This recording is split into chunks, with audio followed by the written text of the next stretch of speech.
Hello class 10th students, आपको याद ही है हमने Mijbil the otter chapter start कर लिया था और उसका लगभग हाफ पोर्शन हमने पढ़ लिया था। यहाँ तक पढ़ लिया था कि मिजबिल को लेकर राइटर एयरपोर्ट पहुँच जाते हैं और अपनी फ़्लाइट में बैठ भी जाते हैं।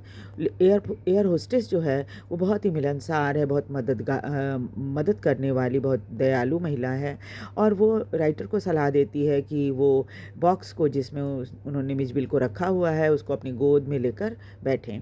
लेकिन आपको याद ही होगा जब राइटर मिजबिल को बॉक्स के अंदर रख कर खाना खाने के लिए चले गए थे तो मिजबिल ने उस बॉक्स की हालत बहुत ख़राब कर दी थी काट काट कर। और इसकी वजह से क्या था कि बॉक्स का जो कवर था, लिड, वो खुला हुआ था और ऐसी ही हालत में, चूँकि राइटर के पास टाइम नहीं था कि वो उसको दोबारा से टेप वगैरह से बंद करते, वो ऐसे ही खुली हुई, लिड खुला हुआ ही लेकर हवाई जहाज़ में आ गए थे। उसके बाद देखिए क्या हुआ कि उनको तो पता नहीं था कि मिजबिल कैसी कैसी हरकत कर सकता है और जब वो अपने पास उसको लेकर बैठे हुए थे तभी अचानक क्या हुआ, मिजबिल जो है बॉक्स से बाहर निकल गया और ये हवाई जहाज़ के अंदर गायब हो गया। चलिए देखते हैं आगे। Midge was out of the box in a flash. एक बिजली के जैसे बिजली कौन जाती है ना, वैसे एकदम एक झटके में मिज जो है बॉक्स से बाहर निकल आया। He disappeared in the high speed down the aircraft. और उनके वहाँ से कूद कर वो बहुत तेज़ी से, आपको पता है सीट होता है, सीट में कुर्सियाँ जो रहती हैं दोनों साइड में, उसके नीचे से वो गायब हो गया। There was a squawk and shrieks and a woman stood up on her seat screaming out a rat a rat। और देखिए इसमें फ़ोटो भी बनी हुई है, जो चारों तरफ चीख की आवाज़ आने लग गई। लोग ऐसो थोड़ा सा शिकायत करने लगे कि अरे क्या है, पता नहीं क्या चीज़ है हवाई जहाज़ के अंदर। और एक महिला तो बिल्कुल सीट के ऊपर खड़ी हो गई और ज़ोर ज़ोर से चूहा चूहा चिल्लाने लगी। I caught a sight of Miss Tail disappearing beneath the legs of a portly white turbaned Indian। और उसके बाद इनकी नज़र मिज पर पड़ी तो, लेकिन उसकी सिर्फ थोड़ी सी पूंछ दिखाई दे रही थी, जो कि एक थोड़े मोटे तगड़े से सरदार जी थे, उनके पैरों के पास वो था। डाइविंग फॉर इट, ये इन्होंने कोशिश की कि डाइव मार के उसको पकड़ लें। आई मिस्ड, लेकिन वो चूक गए, पकड़ नहीं पाए। But found my face covered in a curry. Perhaps, said the air hostess, was the most charming smile. It would be better if you resume your seat, and I will find animal that and bring it to you। और जब इन्होंने उसको पकड़ने, उस सरदार जी के पास उसको पकड़ने के लिए डाइव मारी थी तो सरदार जी जो है कुछ खा रहे होंगे। तो क्या हुआ, जो सारा जो करी जो उनके हाथ में था ना, बर्तन जिसमें वो खाना खा रहे थे, तो करी होगा, तो वो सारा का सारा राइटर के फेस के ऊपर गिर गया था। तब एयर होस्टेस वहाँ आ गई और बड़ी मुस्कुराती हुई उसने राइटर को कहा कि शायद मुझे लगता है कि आप अच्छा होगा कि अपनी सीट पर जाकर बैठ जाएं और मैं आपका जो जानवर है उसको ढूंढूंगी, ढूंढ कर लाकर आपको दे दूंगी। आई रिटर्न टू माई सीट। जब एयर होस्टेस ने उनको ऐसा कहा तो वो अपनी सीट पर वापस चले गए। I was craning my neck trying to follow the hunt when suddenly I heard from my feet a distressed chitter of recognition and welcome, and Midge bounded onto my knee and began to nuzzle my face and my neck। और जब ये seat पर आकर बैठ गए और ऐसे गर्दन उचकाकर इधर उधर देख रहे थे कि कहाँ पर किधर किधर एयर होस्टेस उसको ढूंढ रही है, तभी अचानक उनको अपने पैरों के पास एक परेशान आवाज़ सुनाई पड़ी और शायद वो पहचान गया था राइटर को और इसलिए वो स्वागत कर रहा था अपनी आवाज़ से। और उसके बाद इनके घुटने को पकड़कर वो ऊपर आ गया गोद में इनके और अपने नाक को इनके फेस और इनके गर्दन पर रगड़ने लगा। तो चलिए हम लोग 4th पार्ट इसका देखते हैं कि फिर आगे मिज ने कौन कौन से कारनामे किए थे। मिज and I remain in London for nearly a month. इस तरह से राइटर मिच के साथ लंदन पहुंच गए और वहाँ पर करीब 1 महीने रुके। He would play for hours with a selection of toys, ping pong balls, marbles, rubber fruit, and a terrapin shell that I had brought back from his native marshes. और ये कुछ कुछ खिलौने जो कि जो जहाँ से इसको लेकर आए थे दलदली इलाके से इराक में, तो वहाँ से वहाँ के एक तेरापिन शेल था, उससे ये खेलता था। बाकी पिंग पोंग बॉल से, मार्बल से, रबर फ्रूट से, इन सभी चीज़ों से खेलता था। देखिए इसमें टेरापिन शेल क्या होता है, shell of a small turtle found in North America. उसके बाद with the ping pong ball he invented a game of his own which could keep him engrossed for up to half an hour at a time। और उसके बाद उसने खुद ही एक ऐसा game बना लिया था जिसमें वो करीब आधे घंटे तक व्यस्त रहता था। A suitcase that I had taken to Iraq had become damaged on the journey home।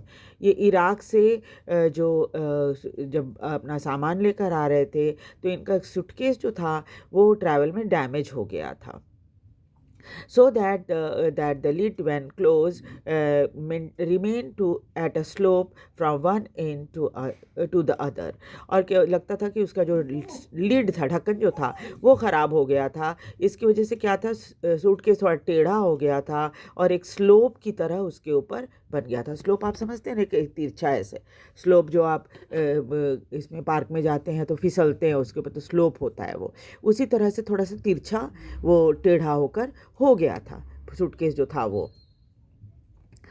Mitch discovered that if he placed a ball on the high end, it would run down the length of the suitcase।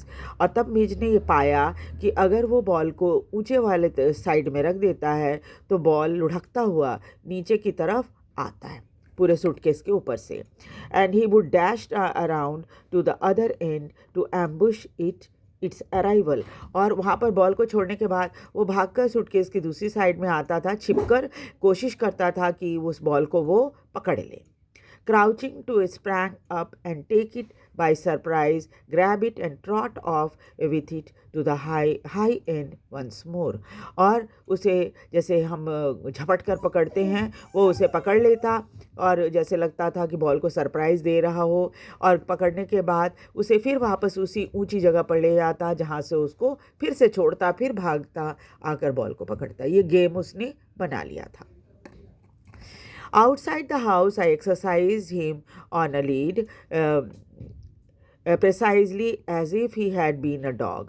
और जब भी घर के बाहर ले जाना होता था तो ठीक इसको वे उसी तरह से ले जाते थे जैसे डॉग को ले जाते हैं।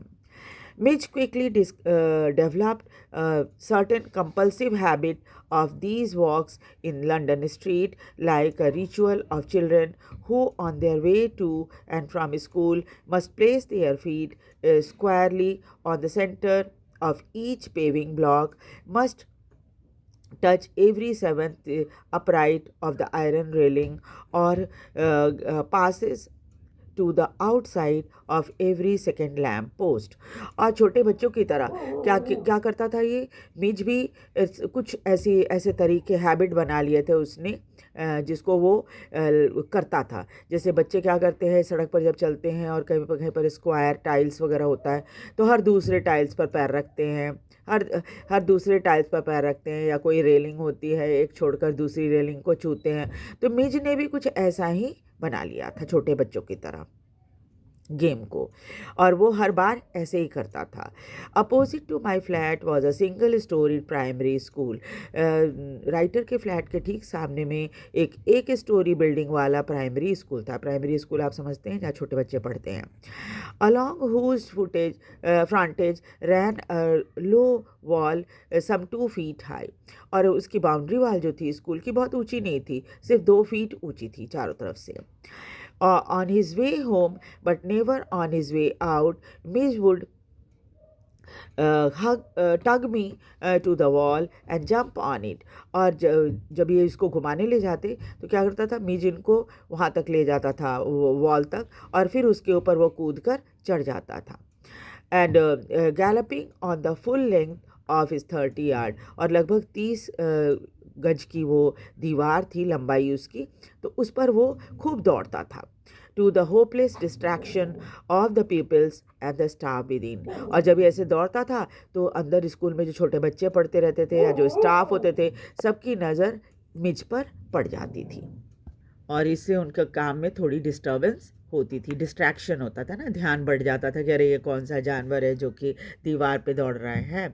It is not, I suppose, in any way strange that the average Londoner should not recognize an otter, but the variety of guesses as to what kind of animal this might be come as surprise to me.